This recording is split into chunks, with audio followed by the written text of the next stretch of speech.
Hello friend, જય શ્રી કૃષ્ણ। ઘરમાં કાંઈ શાક ના હોય તો આ રીતે શાક બનાવો, ઘરમાં બધાને ખૂબ જ ભાવશે। તો એક વાટકો મોળું દહીં લીધું છે, હિંગ, હળદર, ધાણા જીરું, લાલ મરચું, મીઠું, કસ્તુરી મેથી, કાંદા કેપ્સિકમના ટુકડા લઈએ, બરાબર મિક્સ કરી લઈશું। હવે નોનસ્ટિક પેનમાં તેલ લઈએ, આખું જીરું,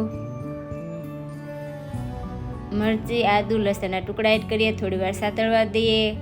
કાંદા કેપ્સિકમના ટુકડા એડ કરશું, થોડી વાર સાતળવા દઈએ। પછી 1 ચમચી જેટલો ચણાનો લોટ એડ કરી ઢાંકીએ અને 5 થી 7 મિનિટ માટે આપણે આ શાકને ચડવા દેશું।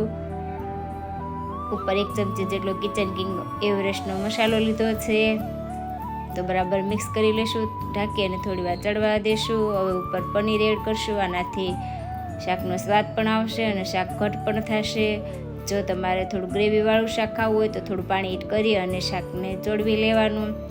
તો એકદમ ટેસ્ટી એવું શાક આપણું બનીને તૈયાર છે રોટલી ભાખરી સાથે।